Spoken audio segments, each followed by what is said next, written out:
तो को curricular master YouTube channel आप सभी का स्वागत है आपके अपने यूट्यूब चैनल को करिकुलर मास्टर में। दीनदयाल उपाध्याय गोरखपुर विश्वविद्यालय में अगर आप पढ़ रहे हैं बीए बीएससी बीकॉम के प्रथम सेमेस्टर में यानी कि अंडर ग्रेजुएट एग्जामिनेशन 2025-26 जो होने वाला है, ये 24-25 का पेपर मैं सॉल्व करवाऊंगा। जो राष्ट्र गौरव का पेपर आपका होता है, राष्ट्र गौरव यानी कि जो है एबिलिटी इन्हेंसमेंट कोर्स वाला जो होता है, वैसे ये 24 तारीख को यानी 24 दिसंबर को पेपर हुआ था। ठीक है, अब की बार भी इसी समय में पेपर होने वाला है।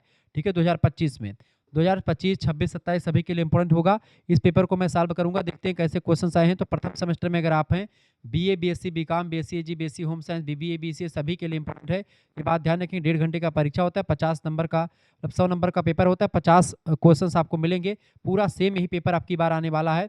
मैं इसको बताता रहूंगा कि कौन से प्रश्न आपकी बार आ सकते हैं इससे। ठीक है, पहला प्रश्न आपसे पूछा गया था पिछली बार कि भक्ति आंदोलन का प्रारंभ किया गया था। भक्ति आंदोलन का प्रारंभ जो किया गया था किसके द्वारा किया गया था? ये किया गया था बेटा भक्ति आंदोलन का प्रारंभ दक्षिण भारत के लोगों के द्वारा, और दक्षिण भारत में अलवार संतों के द्वारा भक्ति आंदोलन का प्रारंभ किया गया था। ठीक है, दक्षिण भारत में भक्ति आंदोलन की शुरुआत जो हुई थी 7वीं से लेकर के 8वीं शताब्दी या 9वीं शताब्दी के बीच में हुई थी। 7वीं से लेकर के 9वीं शताब्दी के बीच में। तो आपसे ये भी प्रश्न आपसे बन सकता है कि भक्ति आंदोलन का जो शुरुआत हुई है वो कब से हुई है? 7वीं से 9वीं शताब्दी के बीच। अलवार, अलवार कौन थे बेटा? अलवार संत जो थे भगवान विष्णु की पूजा करते थे। अलवारों की संख्या कितनी है? अलवारों की संख्या 12 मानी गई है, ये बात भी ध्यान रखेंगे। और नयनार की बात की तो नयनार जो संत होते हैं, दक्षिण भारत में 2 प्रकार की विचारधाराएं आगे बढ़ी, एक तो भगवान शंकर को मानने वाले और एक भगवान विष्णु को मानने वाले। जो लोग भगवान शंकर को मानते थे उनको नयनार कहा गया, और जो लोग भगवान विष्णु को मानते थे उनको अलवार कहा गया। अलवारों ने ही कहीं ना कहीं पे भक्ति आंदोलन की शुरुआत करी है। ऑप्शन नंबर इसका ए करेक्ट आंसर होगा। तो यहाँ से आपके कई प्रश्न पूछे गए। अलवार संत किसके उपासक हैं? तो भगवान विष्णु के उपासक हैं। ठीक है, प्रश्न ये परीक्षा में हमेशा पूछा था, ध्यान रखेंगे। नयनार संत की बात की, नयनार ये किसके उपासक है? भगवान विष्णु के ये भगवान शंकर के उपासक हैं, यानी भगवान भोलेनाथ के उपासक है। ठीक है, और ये भी दक्षिण भारत के ही भक्ति आंदोलन से जुड़े हुए हैं, और ये भी विष्णु वाले भी। ठीक है, ध्यान रखेंगे। अलवारों की संख्या भी पूछे थे तो 12 संख्या है इनके अलवारों की। ठीक है, चले दूसरा प्रश्न आपकी स्क्रीन पर आ चुका है। निम्नलिखित में से कौन सा राष्ट्र राज्य की पहचान में सहायक नहीं है? राष्ट्र राज्य की पहचान में सहायक कौन सा नहीं है? सीमाओं की परिभाषा बिल्कुल ठीक है। साझा नागरिकता, राष्ट्रीय ध्वज, ये सब आपकी क्या होती बेटा? ये सब किसी भी राष्ट्र राज्य की पहचान होती हैं। ठीक है, जबकि व्यक्तिगत आस्था ये कोई पहचान नहीं होती है। ऑप्शन नंबर इसका डी राइट आंसर हो जाएगा। ठीक है, ये निजी मामला है, राष्ट्र का मामला नहीं है। राष्ट्र के लिए साझा नागरिकता, ध्वज और परिभाषित सीमाएं जो होती हैं वो जरूरी होती है। तीसरा प्रश्न आपकी स्क्रीन पर आ चुका है। राष्ट्र की संप्रभुता का क्या अर्थ है? राष्ट्र की संप्रभुता का क्या अर्थ है? फटाफट से आप बताने का प्रयास करेंगे।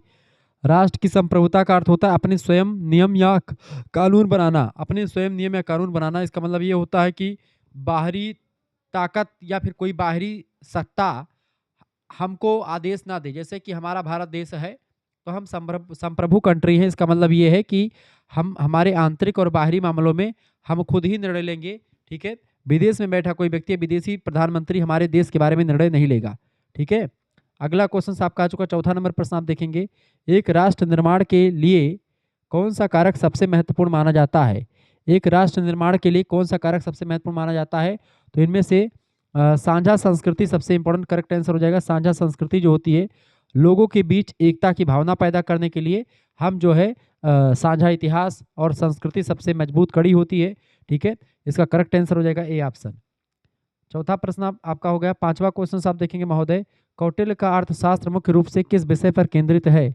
तो कौटिल्य का अर्थशास्त्र राजनीति और प्रशासन से रिलेटेड है, और आपको बता दूं कि कौटिल्य का पुस्तक है अर्थशास्त्र, जो कि राजनीति और प्रशासन से रिलेटेड है। कौटिल्य का नाम भी पूछ सकता है, कौटिल्य का उपनाम था विष्णुगुप्त। ठीक है, और कौटिल्य को चाणक्य के नाम से भी जाना जाता है। ये चंद्रगुप्त मौर्य के प्रधानमंत्री थे। अगला क्वेश्चन से, उपनिषदों का मुख्य विषय क्या है? उपनिषद, उपनिषद का मतलब होता है दर्शन।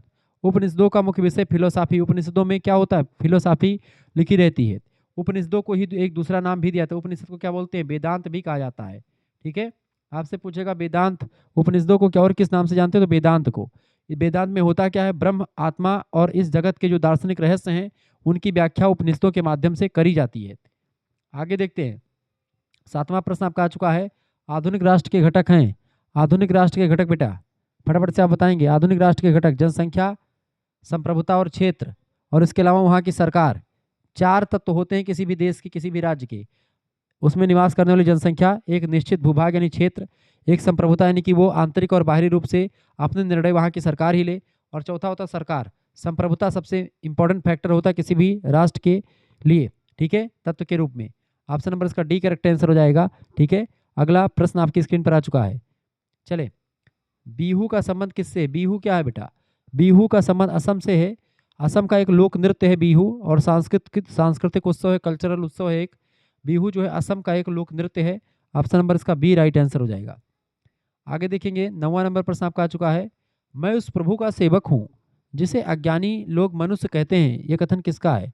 मैं उस प्रभु का सेवक हूँ जिसे अज्ञानी लोग मनुष्य कहते हैं, यह कथन किसका है? यह कथन स्वामी विवेकानंद जी का है। ऑप्शन नंबर इसका सी करेक्ट आंसर हो जाएगा, ठीक है। सी, स्वामी विवेकानंद जी के गुरु का क्या नाम था? रामकृष्ण परमहंस, ठीक है। इन्होंने ही शिकागो में भाषण दिया था, ये बात भी आप ध्यान रखेंगे, ठीक है। प्रश्न क्या पूछा गया बेटा? एक मिनट, प्रश्न क्या पूछा गया है? प्रश्न पूछा गया आपका 9वां नंबर प्रश्न है ना, कि मैं उस प्रभु का सेवक हूँ जिसे अज्ञानी लोग मनुष्य कहते हैं। बिल्कुल राइट आंसर आपका स्वामी विवेकानंद।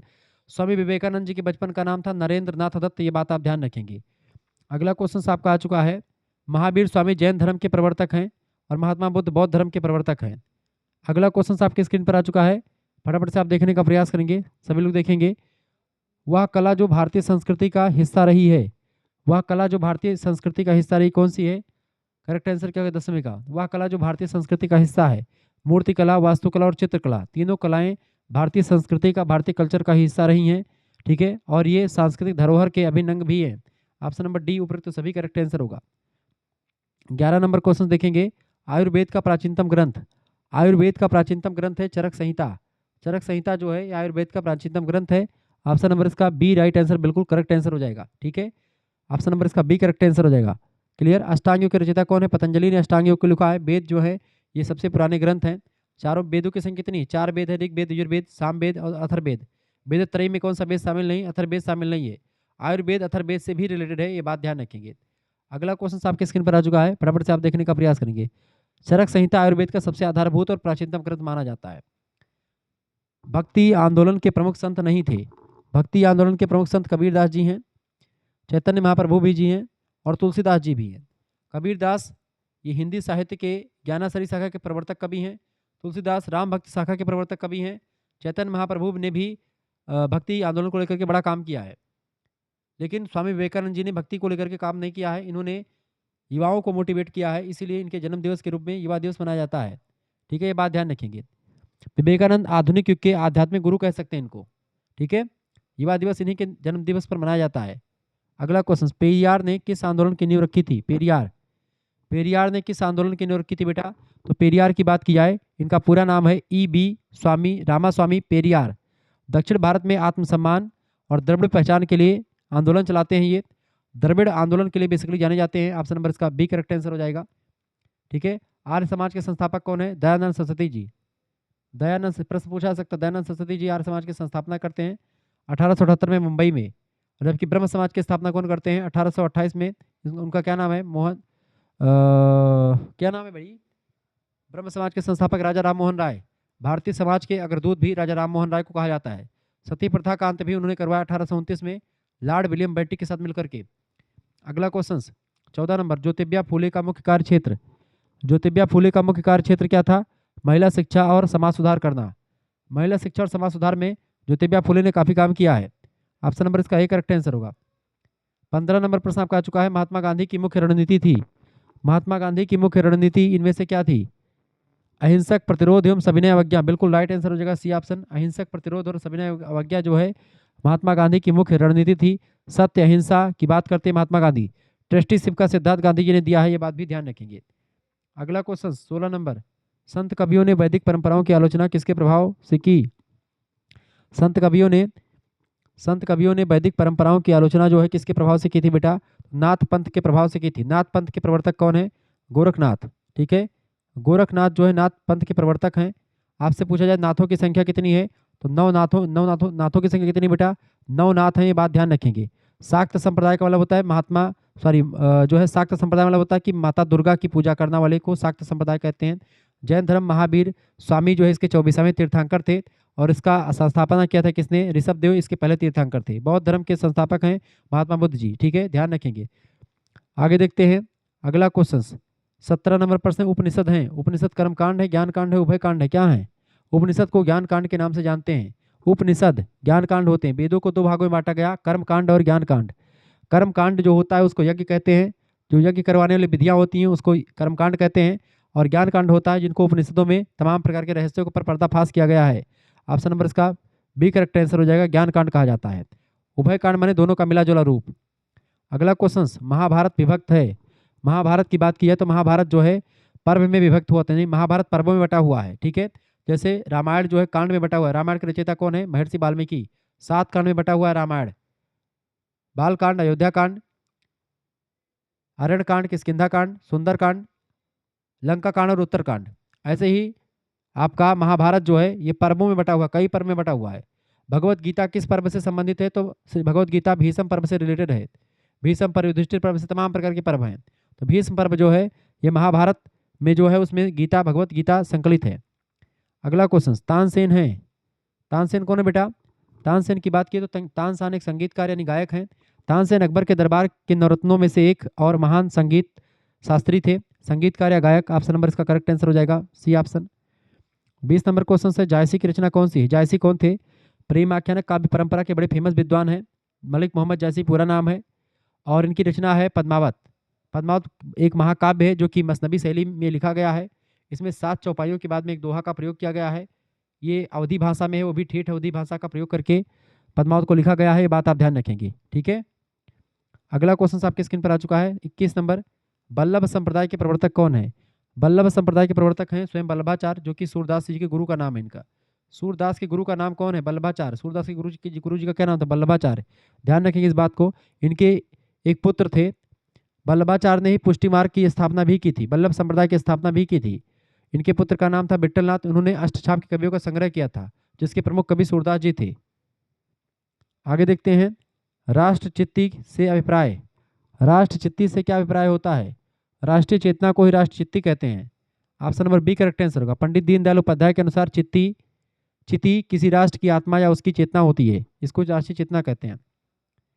23 नंबर, इनमें से कौन सा कथन गलत है? बताएं। संस्कृति और सभ्यता एक ही है, बिल्कुल राइट आंसर। संस्कृति और सभ्यता एक ही है, बिल्कुल गलत है।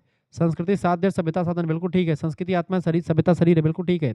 संस्कृति कठिन है और सभ्यता सरल है, बिल्कुल ठीक बात है, ठीक है। ये दोनों एक नहीं है, अलग अलग है। अगला क्वेश्चन 24 नंबर प्रश्न आप देखेंगे, बहुत ही तीव्र गति से मैं आगे बढ़ रहा हूँ। ब्रह्म समाज की स्थापना की है किसने? ब्रह्म समाज की स्थापना राजा राम मोहन राय ने की है। कब की है? 1828 में की है, ये बात ध्यान रखेंगे। पहले इसको किस नाम से जानते थे? ब्रह्म समाज को आत्मीय सभा के नाम से। आत्मीय सभा की स्थापना 1815 ईस्वी में करी थी किसने? राजा राम मोहन राय ने। बाद में 1828 में इसी संस्था को, इसी सभा को इन्होंने ब्रह्म समाज के नाम से संबोधित किया। आधुनिक भारत के पुनर्जागरण के अग्रदूत कहे जाते राजा राम मोहन राय, ये बात आप ध्यान रखेंगे। आगे देखिएगा, अगला क्वेश्चन आपका आ चुका, बहुत बढ़िया प्रश्न है। रामचरितमानस में कांडों की संख्या कितनी है? रामचरितमानस में 7 कांड है बाबू। कितने कांड है? 7 कांड है। रामचरितमानस के रचयिता कौन है? गोस्वामी बाबा तुलसीदास। रामचरितमानस के लेखक कौन है? गोस्वामी तुलसीदास। 7 कांड है, कौन कौन से? बाल कांड, अयोध्या कांड, अरण्य कांड, किष्किंधा कांड, सुंदर कांड, लंका कांड और उत्तर कांड। ज्ञान कांड के नाम से किस कांड को जानते हैं? उत्तर कांड को ज्ञान कांड कहा जाता है। युद्ध कांड लंका कांड को कहा जाता है, ठीक है, ध्यान रखेंगे इस बात को। 26 नंबर क्वेश्चन आपका आ चुका है, भारत कला भवन कहाँ स्थित है? भारत कला भवन की बात की जाए बेटा तो इनमें से भोपाल, पटना, प्रयागराज, सारनाथ। तो ये आपका भारत कला भवन जो स्थित है प्रयागराज में स्थित है, ठीक है। वैसे भारत कला भवन की अगर बात की जाए बेटा, भारत कला भवन जो है तो प्रयागराज में हो सकता है। वैसे भारत कला भवन मेरे हिसाब से जहाँ तक है बीएचयू में मैं पढ़ता था, वहाँ पर भारत कला भवन स्थित है, बनारस हिंदू विश्वविद्यालय के अंदर, जहाँ पर बहुत सारी चीज़ें रखी हुई हैं, बहुत सारी मूर्तियाँ रखी हुई हैं, बहुत सारी प्राचीन मूर्तियाँ रखी हुई हैं, प्राचीन ग्रंथ रखे हुए हैं, बहुत सारी पांडुलिपियाँ रखी हुई। मैंने अपने हाथों से जाकर के उसको छूने तो नहीं दिया था, पांडुलिपियों को शीशे में रखी हुई हैं। मूर्तियों को भी आप टच नहीं कर सकते, उसको बस केवल देख सकते हो अपनी आंखों से जाकर के। वैसे बाहरी लोगों का 10-20 रुपये टिकट लगता है, लेकिन जो वहाँ पढ़ता है बीएचयू में उन बच्चों के लिए फ्री होता है। आप अपना आईडी कार्ड दिखाइए और जाकर के भारत कला भवन में घूमिए। बीएचयू में जो अगर पढ़ते हो आप तो बहुत अच्छा है, आप जाइए घूमिए। लेकिन हो सकता है कि प्रयागराज में भी स्थित हो, लेकिन इसका करेक्ट आंसर हो जाएगा भारत कला भवन में। तो बीएचयू वाराणसी में स्थित है, बनारस हिंदू विश्वविद्यालय में स्थित है। मैं पूरा इसका साक्षी हूँ, मैं गया भी हूँ भारत कला भवन में, ठीक है। फोटो भी मैंने खींची है वहाँ से। आगे देखते हैं अगला क्वेश्चन 27 नंबर, मोबाइल सब जमा हो जाएगी आपकी पहले ही। शारदा सिंह किस कला से संबंधित हैं? शारदा सिंह, बताएं। शारदा सिन्हा, शारदा सिन्हा किस जो है कला से संबंधित हैं? तो लोक संगीत से संबंधित हैं शारदा सिन्हा। बिहार की एक प्रसिद्ध लोक गायिका हैं ये, विशेष करके छठ पूजा के लिए गाती हैं Sharda Sinha ji. Option number 1 correct answer हो जाएगा। 28 नंबर प्रश्न है, एम एफ हुसैन किस कला से संबंधित हैं? एम एफ हुसैन किस कला से रिलेटेड है बेटा? तो चित्रकला से रिलेटेड है ये, ठीक है। और मकबूल फिदा हुसैन इनका पूरा नाम है, भारत के सबसे प्रसिद्ध आधुनिक चित्रकारों में से एक माने जाते हैं ये, ठीक है। अगला क्वेश्चन आप देखेंगे 29 नंबर प्रश्न है, कौन सी कला दृश्यगत नहीं होती है? तो जो विजुअल कला नहीं है उसको बोलते हैं संगीत। संगीत चित्रकला विजुअल है, मूर्तिकला भी आप देख सकते हैं, स्थापत्य कला यानी घर द्वार भी, यानी मूर्ति वगैरह बनाने की कला है, मंदिर बनाने की कला है, उसको आप देख सकते हैं। जबकि संगीत जो है आप देख नहीं सकते, बस महसूस कर सकते हैं, ठीक है।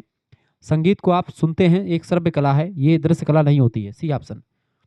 अगला प्रश्न 30 नंबर प्रश्न आपका आ चुका है, अमृता शेरगिल क्या थी? अमृता शेरगिल बेटा क्या थी? एक चित्रकार हुआ करती थी ये, ठीक है। और भारत की एक प्रसिद्ध आधुनिक चित्रकार की श्रेणी में इनका नाम आता है। अगला क्वेश्चन आपका आ चुका है, चौक पूर्णा कहाँ की लोक कला है? चौक पूराना, चौक पूर्णा उत्तर प्रदेश की एक लोक कला है, उत्तर प्रदेश की चौक पूर्णा एक लोक कला है, उत्तर प्रदेश। ऑप्शन नंबर इसका 1 करेक्ट आंसर हो जाएगा। आगे देखेंगे अगला क्वेश्चन आपका आ चुका है, महासिद्धांत के रचनाकार कौन है? महासिद्धांत के रचनाकार हैं आर्यभट्ट, आर्यभट्ट। ऑप्शन नंबर इसका बी राइट आंसर हो जाएगा, आर्यभट्ट द्वितीय। अगला क्वेश्चन आपका आ चुका है 33 नंबर क्वेश्चन आप देखेंगे, प्राचीन भारतीय गणराज्यों में सभा की क्या भूमिका थी? प्राचीन भारतीय गणराज्यों में सभा जो होती थी, ये निर्णय निर्माण के लिए सभाएं हुआ करती थी। ऑप्शन नंबर इसका सी राइट आंसर होगा।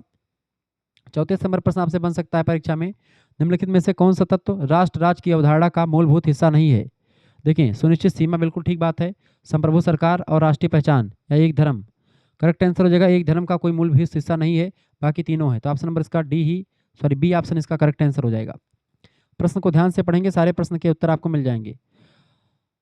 राष्ट्र गौरव की नींव को सबसे बेहतर कौन परिभाषित करता है? राष्ट्र गौरव की नींव को सबसे अधिक मात्रा में जो परिभाषित करते हैं वो कौन प्रभावित करते हैं बेटा?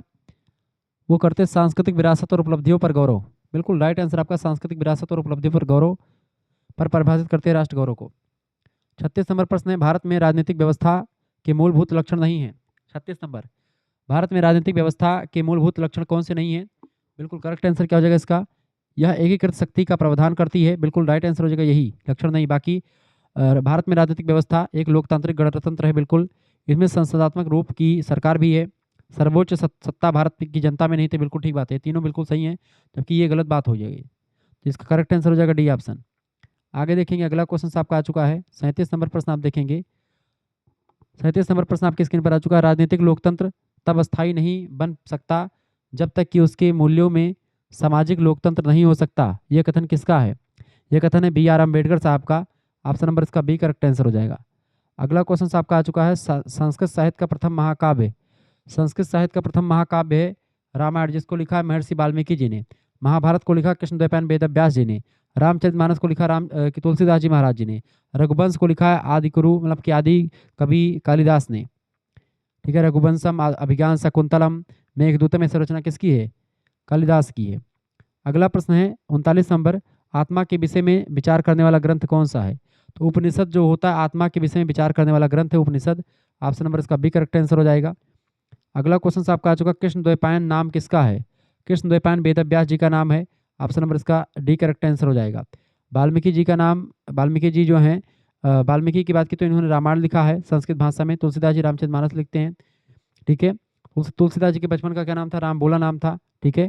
तुलसी माता जी का नाम था, पिताजी का नाम था आत्माराम दुबे, क्लियर। सूरदास जी बचपन से जन्मान थे, सूर सागर साहित्य लहरी और सूर सारावली नाम की रचनाएं लिखते हैं, कृष्ण भगवान से संबंधित रचनाएं लिखते हैं, साख्य भाव की भक्ति इनकी है। अगला क्वेश्चन आपका आ चुका है, रामायण विभक्त है, रामायण कितने भागों में बटा हुआ है बेटा? रामायण की अगर बात की बताएं, 41 नंबर करेक्ट आंसर। रामायण जो है वो कांडों में बटा होता है, 7 कांड है रामायण में, ध्यान रखेंगे, जबकि महाभारत पर्वों में बटा हुआ है। अगला क्वेश्चन आपका आ चुका 42 नंबर प्रश्न है, भारत के प्रथम प्रधानमंत्री का क्या नाम है? भारत के प्रथम प्रधानमंत्री बताएं, भारत के प्रथम प्रधानमंत्री कौन थे? जवाहरलाल नेहरू जी। ऑप्शन नंबर इसका बी करेक्ट आंसर हो जाएगा। अगला क्वेश्चन आपका आ चुका, चिकित्सा विज्ञान का प्राचीनतम नाम क्या है? चिकित्सा विज्ञान का प्राचीनतम नाम फटाफट से बताएंगे, चिकित्सा विज्ञान का प्राचीनतम नाम है आयुर्विज्ञान। Option number A right answer हो जाएगा इसका। 44 नंबर प्रश्न, खगोल विज्ञान का समावेश हुआ है, खगोल विज्ञान का समावेश किसमें हुआ है? खगोल विज्ञान का संबंध 44 नंबर, खगोल विज्ञान का समावेश हुआ है ज्योतिष शास्त्र में, बिल्कुल राइट आंसर हो जाएगा ए ऑप्शन। अगला प्रश्न आपके स्क्रीन पर आ चुका 45 नंबर, समता के साथ संपन्नता की बात करने वाले हैं। समता के साथ संपन्नता की बात कौन करता है? बी आर अम्बेडकर या राम मनोहर लोहिया, दोनों करते हैं इस बात को, ठीक है। तो दोनों में से कोई एक आंसर हो सकता है इसका। समता के साथ समानता की बात राम मनोहर लोहिया भी करते हैं, बी आर अम्बेडकर भी करते हैं। अगला क्वेश्चन आपका आ चुका है 46 नंबर, दशमलव प्रणाली का महत्वपूर्ण योगदान क्या था? दशमलव प्रणाली का महत्वपूर्ण योगदान था शून्य का प्रयोग गणना में। ऑप्शन नंबर इसका सी करेक्ट आंसर हो जाएगा। 47 नंबर, 10 गीतिका में आर्यभट्ट बताते हैं। 10 गीतिका में आर्यभट्ट क्या बताते हैं? पृथ्वी, सूर्य और चंद्रमा का व्यास बताते हैं। पृथ्वी, सूर्य, चंद्रमा का व्यास बताने वाले विद्वान है आर्यभट्ट, अपनी पुस्तक 10 गीतिका में ही बताते हैं। 48 नंबर प्रश्न आपका आ चुका मिश्र धातु है। मिश्र धातु की बात की है तो मिश्र धातु आपका कांसा और पीतल, कांसा तांबा और टिन से बनता है, पीतल जस्ता और टिन से बनता है, ठीक है। तो पीतल तांबा और जस्ता से मिलकर के बनता है और कांसा तांबा और टिन से मिलकर के बनता है। तो बी और डी दोनों सही हो सकते हैं इसके। बी भी आपका मिश्रित धातु है और डी भी, पीतल भी मिश्रित धातु ही है, ठीक है। अगला क्वेश्चन आपका आ चुका है 49 नंबर, एकात्म मानववाद के प्रणेता पंडित दीनदयाल उपाध्याय जी हैं। ऑप्शन नंबर इसका बी करेक्ट आंसर हो जाएगा। अगला क्वेश्चन है 50 नंबर, कर्नाटक संगीत किस क्षेत्र में अधिक प्रचलित है? तो कर्नाटक संगीत जो है ये दक्षिण भारत में अधिक मात्रा में प्रचलित है। ऑप्शन नंबर इसका सी करेक्ट आंसर हो जाएगा। इस तरीके से आपने पेपर को सॉल्व कर लिया। मिलते हैं फिर नेक्स्ट वीडियो में, तब तक के लिए जय हिंद जय भारत। आप सभी का बहुत बहुत धन्यवाद।